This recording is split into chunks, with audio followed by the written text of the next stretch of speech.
Waste Bengal Bharat का एक ऐसा राज्य जहां चुनाव सिर्फ वोटों से नहीं बल्कि सड़कों के माहौल, नारों और राजनीतिक ताकत से तय होते हैं। और आज 7 मई 2026 पूरा बंगाल एक ऐसी घटना की चर्चा कर रहा है जिसने चुनाव के नतीजे आने के अगले ही दिन पूरे राज्य की राजनीति को फिर सवालों के घेरे में ला खड़ा किया है। एक तरफ 2026 विधानसभा चुनाव का चौंकाने वाला परिणाम और दूसरी तरफ बीजेपी नेता शुभेंदु अधिकारी के करीबी सहयोगी चंद्रनाथ रथ की हत्या।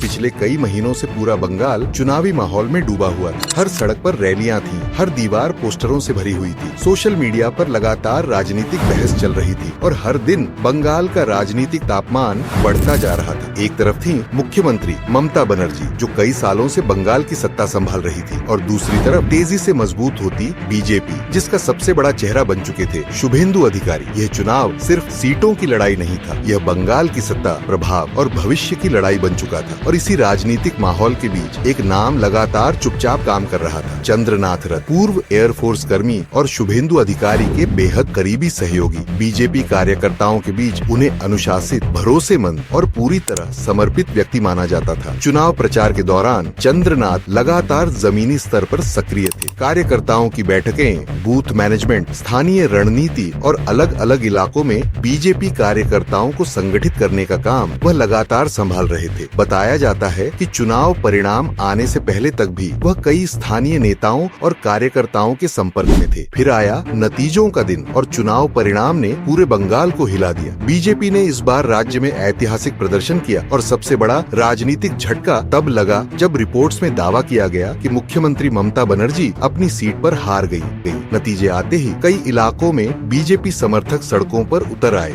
जश्न शुरू हो गया। लेकिन इसके साथ ही कई जगहों से तनाव, झड़प और राजनीतिक हिंसा की खबरें भी आने लगी। पुलिस अलर्ट पर थी, पूरा बंगाल संवेदनशील माहौल में चला गया था। और फिर 6 मई की रात एक ऐसी घटना हुई जिसने पूरे राज्य को और ज्यादा हिला दिया। उस रात चंद्रनाथ रथ उत्तर 24 परगना इलाके से लौट रहे थे। बताया जा रहा है कि वह पार्टी और चुनाव से जुड़े कुछ लोगों से मुलाकात करके वापस आ रहे थे। रात काफी हो चुकी थी, सड़कें लगभग खाली थीं। उनकी एसयूवी धीरे धीरे माध्यम ग्राम इलाके से गुजर रही थी। तभी कुछ संदिग्ध लोग उनकी गाड़ी का पीछा करते दिखाई दिए। शायद किसी को अंदाजा भी नहीं था कि अगले कुछ सेकंड में क्या होने वाला है। अचानक बाइक पर आए हमलावर उनकी गाड़ी के बेहद करीब पहुंचे और फिर ताबड़तोड़ गोलियां चलनी शुरू हो गई। गोलियों की आवाज से पूरा इलाका गूंज उठा, गाड़ी के शीशे टूट गए, सड़क पर अफरा तफरी मच गई। स्थानीय लोग आवाज सुनकर बाहर निकले, लेकिन तब तक हमलावर वहां से फरार हो चुके थे। चंद्रनाथ रथ को तुरंत अस्पताल ले जाया गया, लेकिन उन्हें बचाया नहीं जा सका। कुछ ही घंटों में यह खबर पूरे बंगाल में फैल गई। बीजेपी नेताओं ने इसे सुनियोजित हमला बताया। शुभेंदु अधिकारी ने इस घटना को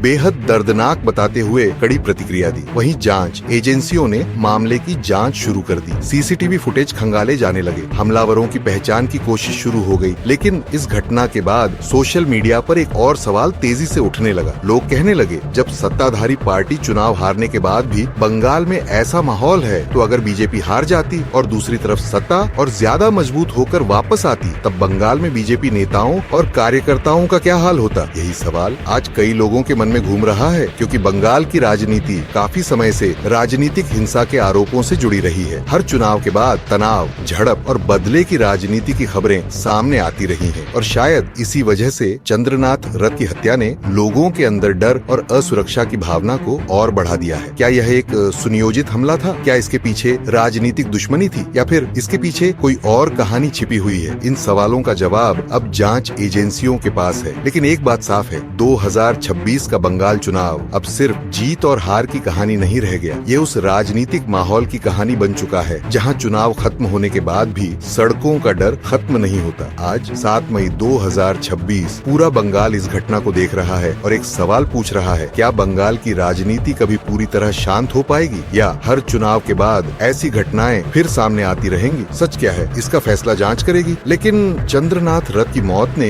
एक बार फिर बंगाल की राजनीति पर कई बड़े सवाल खड़े कर दिए हैं।